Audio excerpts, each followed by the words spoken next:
all of a sudden, my depression lifted, and I had this amazing clarity, this inner knowing that, first of all, I was going to be able to rebuild my life, but secondly, it was going to become extraordinary.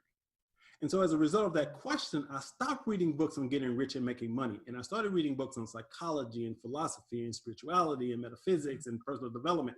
So I went on this amazing journey of transformation, which I'm still on today. But after approximately 3 to 6 year time frame, I was able to start putting my life back together. And then I realized that along the way, I had learned these valuable lessons in life. And I wanted to share the lessons in life with others, because obviously I knew there were people who would go through the same things that I'd gone through. And that's when I began writing. Interesting. So from a sort of higher level perspective, it looks like you were trying to fulfill a goal that was external in terms of dollars signs, and you went from that to the internal goals of happiness and fulfillment, which yeah, because again, I was driven by stuff. I was driven by money, and so as a result of losing all of that, it was the universe's way of saying, okay, let's back up. You're facing the wrong way. Stop looking out there. Let's look in here, because that's where the real treasure is. And that's what that journey of transformation did for me. It allowed me to look within and transform myself from the inside out. So how does transforming yourself from the inside out affect your external success? Well, I think everything starts from within. There's a beautiful saying that I love that says, if you don't go within, you'll always go without. And so for me, going within means connecting to that which is my authentic true self. You can call it whatever you want to call it. You can call it God, higher self, universe, whatever. But I believe there's essence that we all have as human beings. And it is our responsibility to tap into that essence of who we are. And so going within was my willingness to tap into that divinity within me, to connect to who I truly am as a human being. And once again, it's been an amazing process, but what it allowed me to do is during this process, I uncovered that I had several gifts and talents that I wasn't even aware of. For example, writing. I never dreamed of being a writer. I was in my mid-30s before I wrote my first book. And I actually started writing a book because I had gotten into the speaking business. And the way to get speaking engagement was to have a book. And so I wrote a book to get into the speaking business. But I realized that it's a gift. It's a gift to write. And so this whole process of waking up and discovering these gifts allow me to tap into who I am as a human being and express that through those gifts. So when somebody's going through a challenging stage in their life, how do they find the light to go through that tunnel and eventually find their way out? Well, for me, it begins with imagination. And here's what I mean by that. During the darkest period of my life, I was living in my car. And I would sleep in the back seat. And on the back where I would sleep, I had these sticky notes. And I would stick, as you mentioned earlier, things I was grateful for on the back seat. And no matter how difficult things were, I would always find something to be grateful for. And I remember sticking on the back of the seat one day. It happened to be raining. And I remember sticking it on the back seat is, I'm glad I have this car to be in because I'm not in the rain. But what I mean by imagination is, even during those periods, I started imagining myself getting out of the situation I was in. And so we've all heard about creating vision boards and so forth and so on. But what that does is activates our imagination. And I believe imagination is simply the imaging in of God's divine ideas. And when we tap into our essence and we start imagining, we start listening to and paying attention to that still small voice within us, it will guide us to next steps. And so, but it begins in our imagination, us being willing to see in our own mind's eye that which we want to create in our lives. And that's where it all begins. So I had to start seeing myself in that position.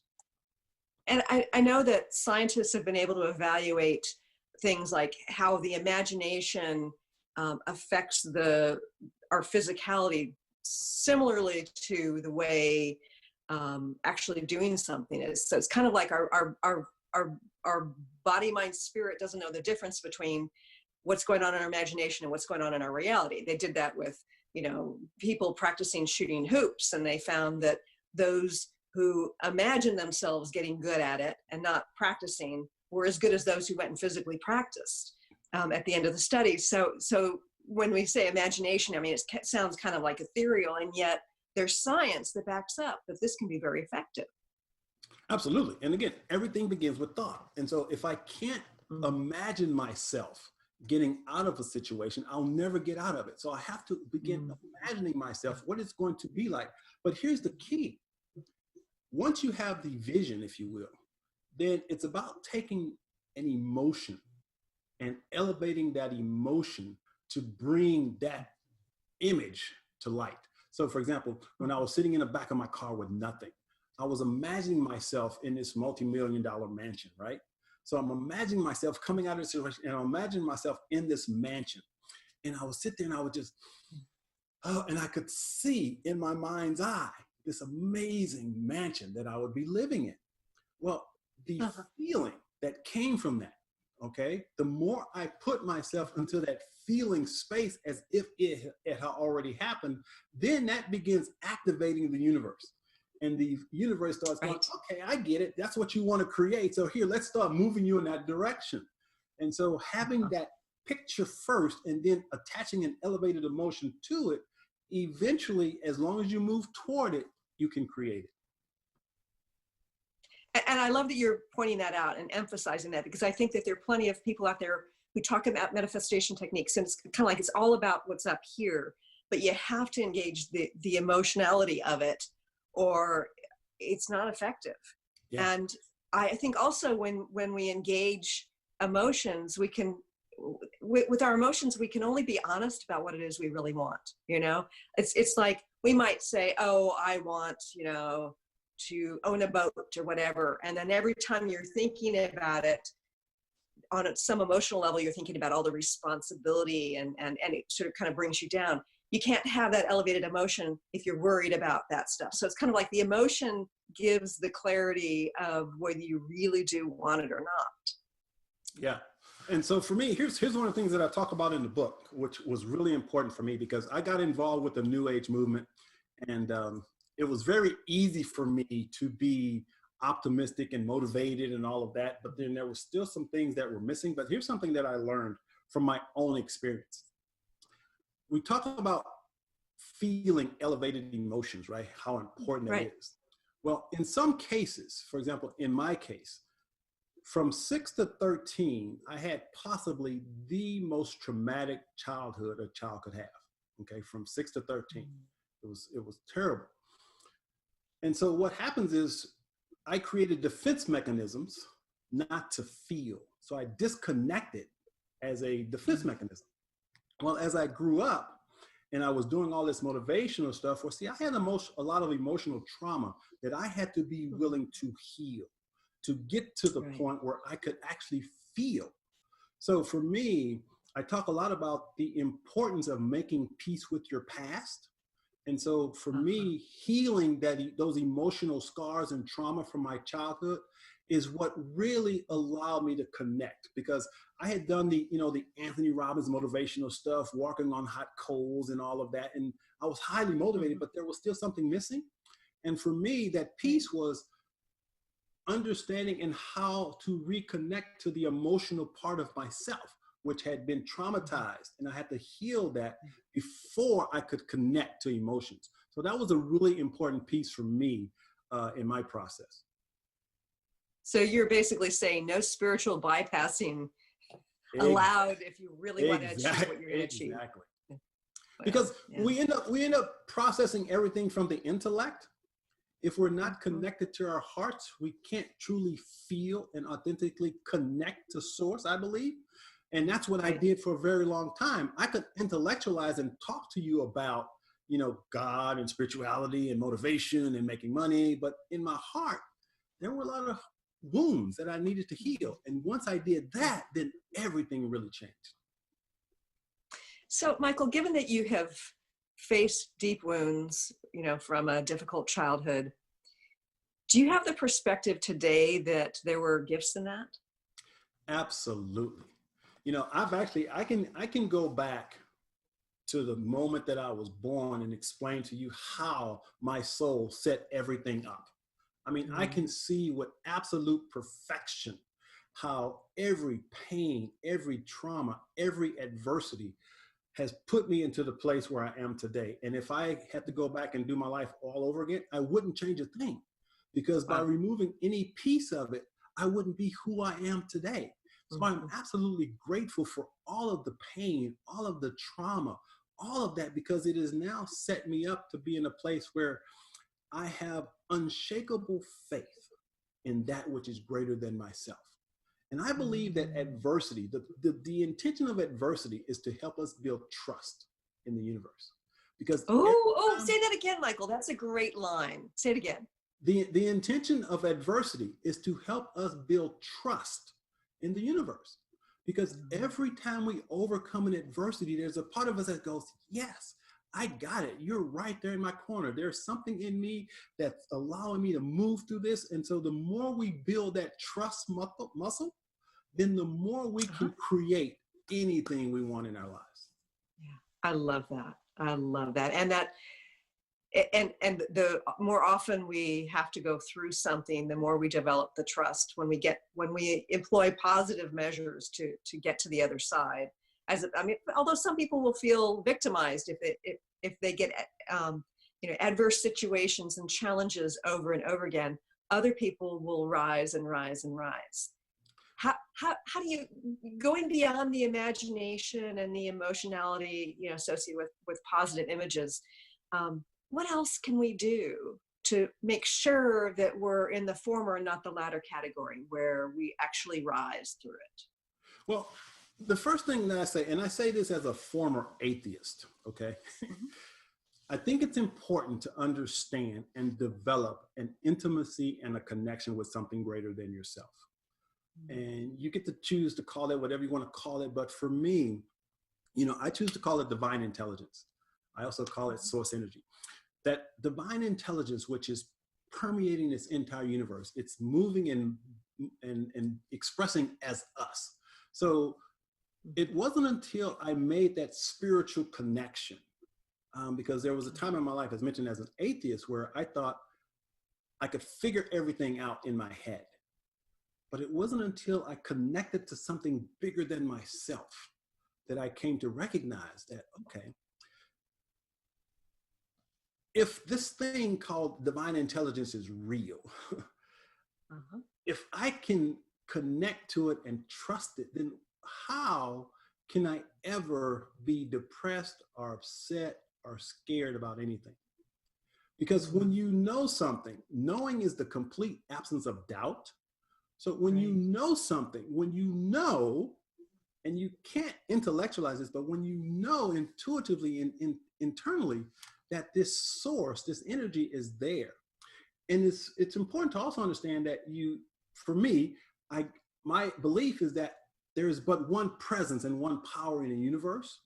And so there's no negative energy out there causing things to happen to me or anything. So when I got clear on that, and I knew that there was this intimacy and connection that I could create with this divine intelligence, then it's the foundation of everything that I do. It guides every thought, every action. So creating that intimacy, that connection with the power greater than yourself is paramount to, or foundational to, living an extraordinary life, I believe. And trusting that it's a supportive universe as opposed to one that wants to make us into victims. Yeah, and I love this. I mean, literally, God is love. Okay, in my belief system. So if God is love, as I understand it, love can only do one thing: love. Period. It doesn't punish. It doesn't judge. It doesn't condemn. It simply loves. So as I look at my life and all the adversities that I went through, I can see the love in every situation. I can see the universe loving me, even though it hurt like heck at the time. I can see the love that it was, because that love was preparing me for ultimately what I'm doing right now. And we're going to talk more about what it is you're doing and some of the tools that you have to offer people to turn adversity into an ally when we return here on the other side of the break. Stay tuned for more with Coach Michael Taylor.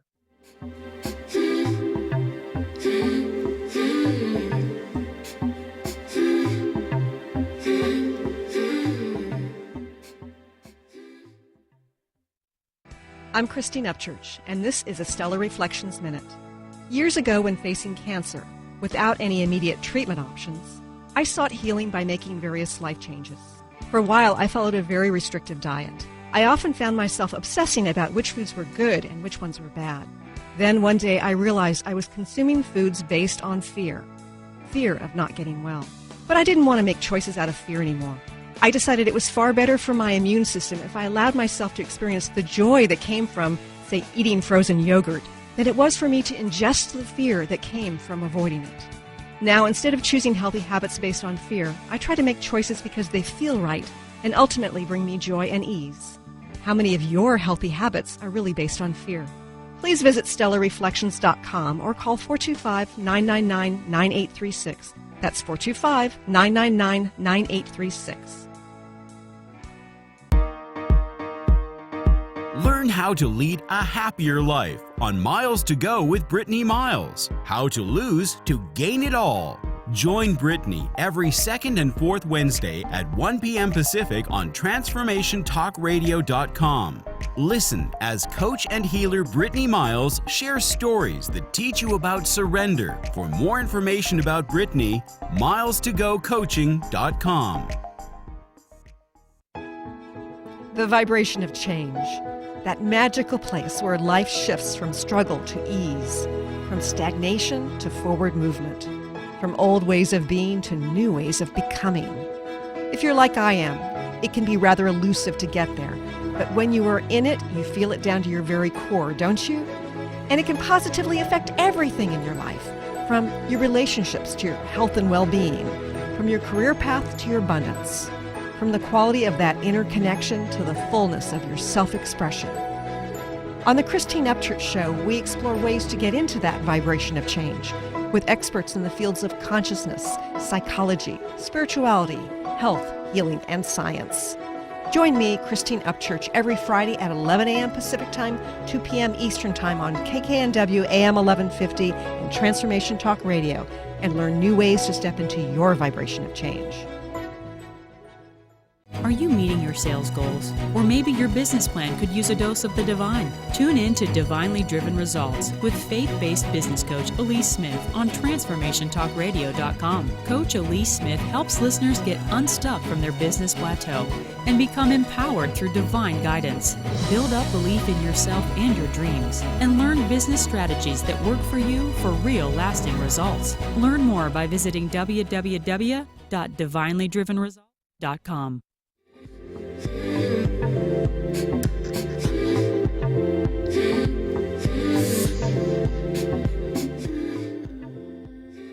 Welcome back to the Christine Upchurch Show here on KKNW AM 1150 in the Seattle area and Transformation Talk Radio around the world. You can also find this as a podcast in various places, including on ChristineUpchurch.com and dozens of other podcasts.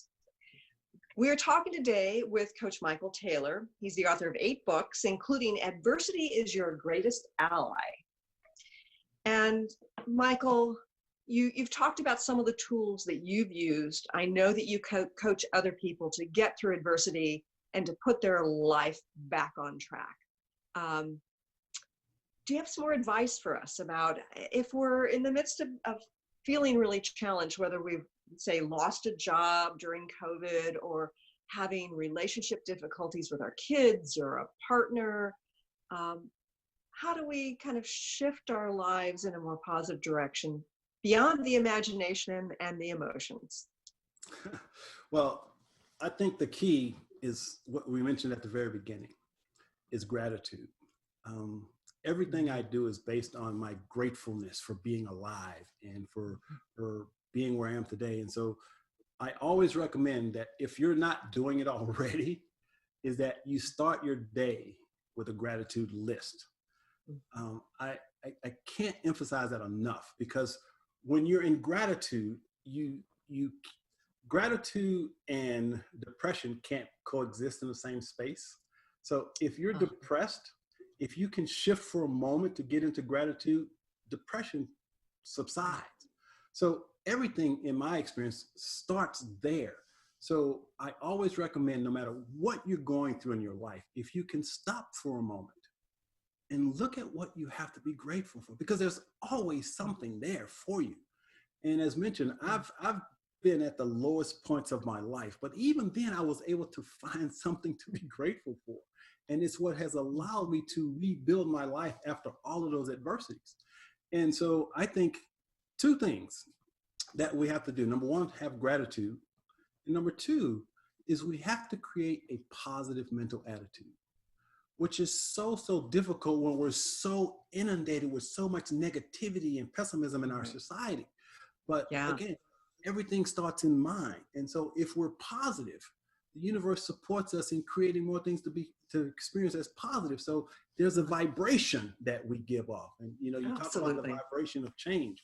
So if we're going to be positive, we literally give off a positive vibration. The universe is going to support that vibration, and it's going to come back to you. So it's extremely critical that we have gratitude and have a mindset of optimism. So, okay, let's say somebody is in dire straits. They're in the middle of a divorce, or they've just gotten fired from their job. Can you give us some examples to help people get creative about what they might be grateful for? Well, one of the things that I highly recommend is that as human beings, it's absolutely critical that we have support networks. And one of the things that I did, which if I had to do anything differently, what I would do is I would make sure that I had a support system. Because when we're in the middle of life's chaos and we're trying to handle that all on our own, it can be difficult and painful. But if we have a support system that allows us to, if nothing else, share how we feel, what we're going through, it gives us an opportunity to move through the negative, painful experiences that we may be going through. So my first recommendation is to have a support system. And the beautiful thing about social networks these days is that there's an unlimited amount of networks that you can join that can support you in dealing with whatever adversity you may be going through. I mean, there's divorce groups, there's single fathers group. There's so many wonderful opportunities for us, but we have to have the courage to go to these groups and to seek support, because one of the most difficult things for most of us is to say, I need help, especially from a male perspective, to say, I need help. So finding a support system is absolutely crucial, because as mentioned, my downside, if you will, is that I always try to do everything on my own. And that's something me too.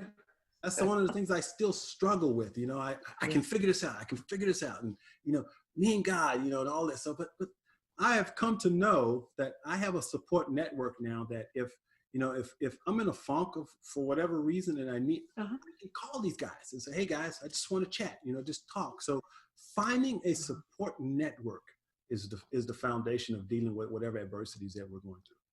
And I think about how we have to be careful who we choose, because Absolutely. there are some people who just thrive on the complaining and the victimhood. And so we really don't want to connect with them. I mean, it may feel good for the first 5 or 10 minutes, but after that, it's not going to lift us up. But we also have to be careful not to have somebody just immediately say, well, don't worry about it because it's going to get better. But sort of somewhere in between where we're allowed to feel what we feel and express it, and then allow the positivity to seep in from our support. Yeah, and again, that's why it's important for the first key points was the gratitude and the positive attitude idea, because we want to attract the people to us that are going to support us, that have the same values and ideas about what we believe. So finding those types of networks may take a little due diligence, but it's important to connect with like-minded people that can support and empower you. Yeah. So do you find that sometimes you have to let go of relationships because they are sort of not in your vibration or not supportive of you moving forward? Yeah, and it comes back to the heart, to the feeling. And here's a quick story. I met this amazing woman a long time ago, and I thought she was my soulmate, right? And we started off, everything was perfect. And matter of fact, she was on the back cover of one of my books with me. And so things looked on the outside like they were great, but the truth was I was not connected to my heart. And for the first time in my life, I had to really get honest with myself about what my emotional needs were in relationships. And for the first time, I gained the courage to be completely honest and clean in terms of ending a relationship, which my default was to do things to sabotage my relationships. But I wanted to grow past that. So what I learned how to do was to just get real clean with what was true for me. And so I had to go to this person who I loved, but who was unwilling to address some of the issues that she needed to address, which was keeping us from really connecting. And I had to end that relationship, and we were actually engaged to be married. But it was a really freeing thing, because for the first time I realized that I put myself first in the relationship, what my needs were, which was, again, very new for me. But to be able to say, I know I deserve better, right? I know I deserve better. And I was able to walk away from someone that I loved by loving myself even more. Right. And it sounds to me like you did it in a loving way as well, because so oftentimes, like, we do sabotage relationships, or it's like this blame and shame game, which just puts us right back in the same kind of situation again, until we're able to have clarity and love ourselves and have compassion for the other person as we move through it. Yeah. I mean, again, when I say clean, it was just that. It was authentic. It was not attacking or shaming or blaming. It said, look, this isn't working for me. And I have to choose to do something different. And you let go, right? And I think that letting go can be so difficult to do, but did it ultimately pay off in your personal life? Oh, did it ever? Did it ever? After that relationship, I spent some time just getting to know myself, understanding what I had done in that previous relationship that I could change and make better. And eventually I found the love of my life, and we've been blissfully married for the past 18 years. We've been together for 20. And I can't tell you the joy that this woman brings to me. She is just the epitome of unconditional love. And like I said, every day is just an opportunity to say, wow, thank you, God, for putting this amazing woman in my life. So very happy. That's great. Before we go any further, because we're eventually going to run out of time in this wonderful conversation, can you share with our listeners how they can connect with you and what it is you offer? Well, if you go to adversityisyourgreatestally.com, I've got a powerful little ebook called 5 Keys to Turn Adversities into Allies. And it's a 5-step guide that will really give you some great insights on dealing with any adversity that you might be dealing with. There's also a link to a powerful free video.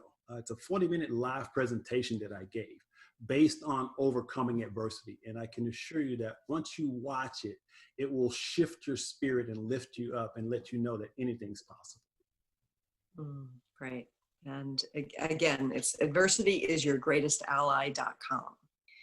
Okay, Michael. So when I'm thinking in terms of adversity, I think about some of the personal adversity we go through. But I'm also thinking about some of the collective. And one of the collective shadow sides here in the United States that's been showing its ugly head is racism. And I happen to notice that you're dark skinned and I'm light skinned. I know that whatever way, I can educate myself, I can listen, I can have empathy, but I can't have a knowingness of exactly what it's like to be a person of color in a society where there is still racism.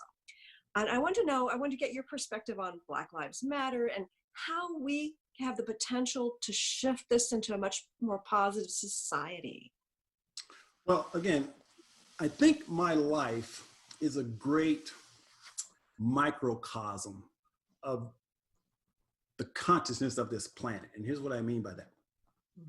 When I say adversity is your greatest ally, there's basically a simple principle called breakdown, breakthrough. Breakdown. I love that in the book. I love that section. Yeah. So for every breakdown, or for every breakthrough is a breakdown. So I believe what's happening right now collectively is that we are in total breakdown. But it's a good thing, because I don't believe race relations are getting worse. What I believe is that we are now seeing what needs to be healed in our country. Yeah.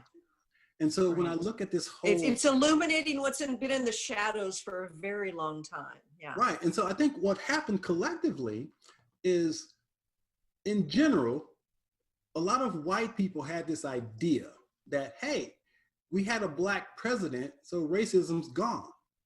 Racism doesn't exist because we got a Black president. Yeah. Well, see, there's a lot of, again, some systemic issues that were not being addressed that are now being brought to light.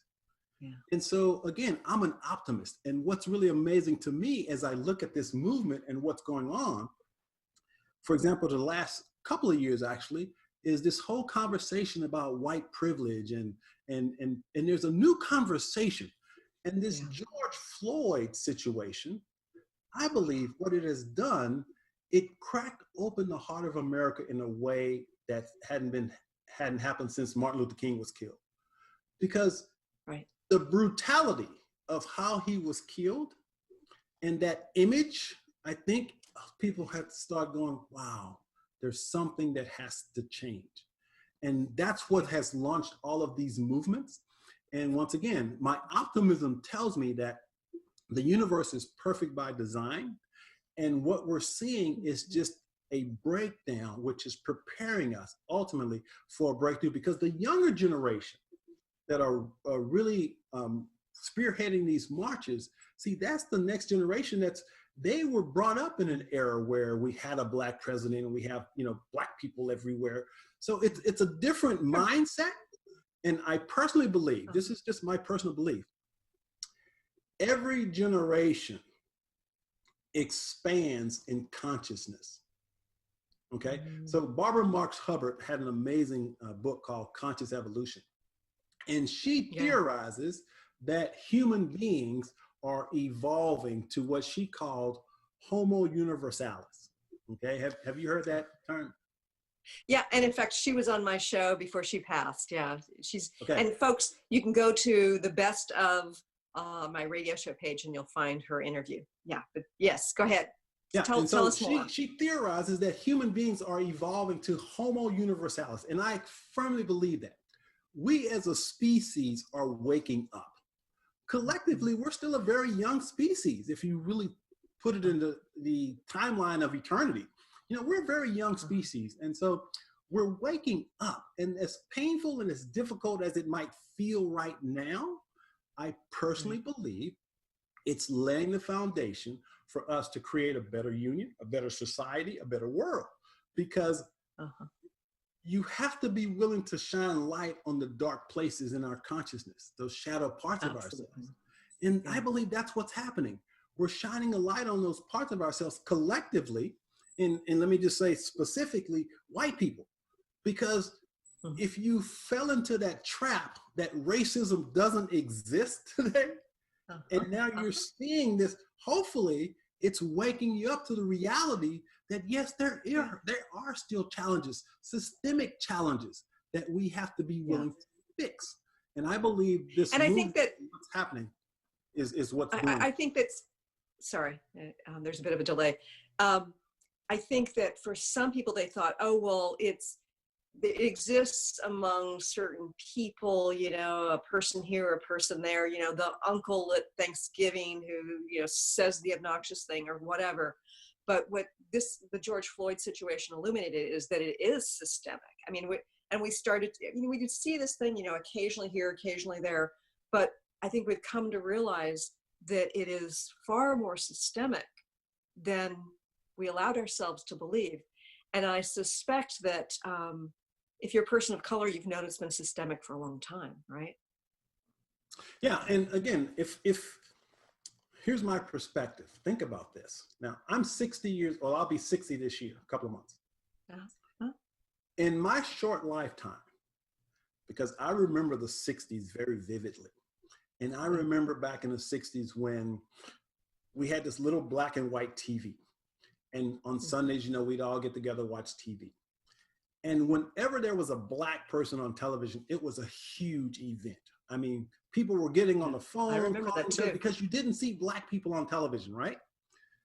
Well, just in my short lifetime, I've seen us gone from not seeing black people on television to seeing black people actually owning television stations, creating their own content. So it's amazing how in my short 60 years on this planet, this country has evolved. And it's not just about race. What about gender? I mean, what about women? The progress that women are making, it's amazing to me to see what's happening. So if you look at the trajectory that we've been on as a species, I say there's reasons for optimism, because the direction we're heading is toward that Homo universalis idea that as human beings, we're coming to the understanding that we are all the same. We're all one. And I believe that's what we're evolving to. And I have the personal belief that, we experience multiple lives, and we come and live in various places in the world and various colors and gender, two different genders off and on. It's like, back and forth kind of thing. So in a sense, if we embrace that, then you and I are the same, right? Everybody is the same, because we're all going to have that experience, which kind of shifts a person's perspective about, what it means to be human. It's like this flash as, one role in the play, and then we come back in the play again, and we take a different role. Well, if we will choose to take what I'll call a God's eye view, a God's eye view, which is an evolutionary view, I believe, the world looks completely different. So for example, right now, because of our media and how we obsess over sensationalism and negativity, but the truth is the media only shows us less than 10% of what's actually happening in the world. Okay. So it all depends on what you want to focus on. Right. You want to focus on what the media is showing you? Or are you going to tap into the essence of who you are and figure out how you can be a part of the solution to the challenges that the media is focusing on? Right. Well, I choose to be, I choose to use my gifts and talents to help this process of evolution move forward.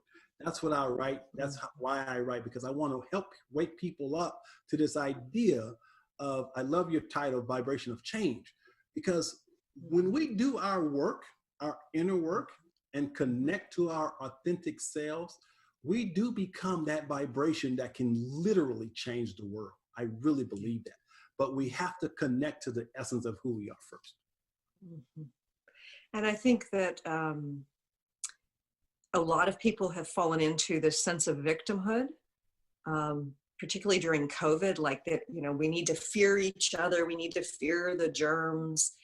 And I think we have to be very, very careful not to allow ourselves to stay in that victimhood, because first of all, it's not good for our immune system. So if we really are afraid of germs, we should let go of that fear.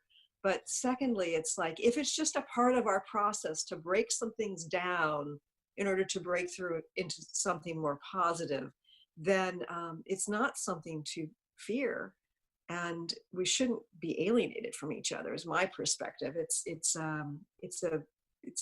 part of the dysfunction of the chaos that's leading to something much better. But see, that's why shows like this are so important, because it raises the vibration for the people that are tuning in to programs like this, the people that we might consider awake, people who are wanting to transform themselves and the world. You have to have spaces that helps us keep that vibration up, because if you pay attention to mainstream media and the vibration at which it vibrates, it's pretty low. It's pretty negative. So breaking away from that to keep our vibration raised so that we connect to the joy and the love that's available to all of us, that's what changes the planet. And that's why I say I support people in transforming themselves from the inside out, because everything starts as a vibration. Yeah. And, you have such positive energy, Michael. I'm sure you're a wonderful coach. We've got just a couple minutes left. Do you have a final message for our listeners today? Be optimistic. Don't believe the hype. Don't believe the hype of the negative media. Yes, there are challenges. You're familiar with Byron Katie, right? Oh, absolutely. Yeah. Yeah. Byron Katie says something that just blew me away. She says this: when it comes to reality, there's 3 types of business. There's my business, there's your business, and there's God's business. The reason people suffer is because they're in somebody else's business. So for me, I focus my attention on my business. When I look out into the world and all that stuff, that's God's business. I don't have to be in that. Now, that doesn't mean I don't care about what's going on. That means I choose to stay in my own business, pay attention to my vibration, who I am, and what I'm contributing to the world. And that's all that's really required of us to change the world, is to be in our own business, to be and wake up to who we truly are. Yeah. And I think that as we focus on ourselves, it shifts the way we perceive the world. Like you've been talking about the kind of the positive perspective that you gained, and you understand that there's this God perspective, that things are happening for a reason. But I think that if we are focusing on our own inner growth, it allows us to see truth more clearly, as opposed to sort of, being in this place of fear and being in other people's business. It tends to keep us at that lower vibration. You're so right. Yeah, because being selfish is the most selfless thing we can do. Because if I love that. On ourself, who we are, self with a big S, being selfish connects us to our divinity. Yeah, love that. Again, everybody, the book is Adversity is Your Greatest Ally, and it's adversityisyourgreatestally.com. Michael, I want to thank you for being a positive light in the world, and for choosing on some level, or perhaps, the God or universal intelligence choosing for you to go through those adversities, to teach people by example that it can all have a purpose and you can come out on the other side. So thank you. Thank you. Thank you for, again, this platform, for giving me the opportunity to share that positive energy. And I want to thank Olivia and Benny and Kyle for being such an essential part of this show. And I want to thank you, the listener, because we do this for you. Bye, everybody. Thanks so much for tuning in today. If you'd like to empower yourself to step further into your vibration of change, please visit my website at christineupchurch.com, where you can learn more about my insights, upcoming events, and private sessions.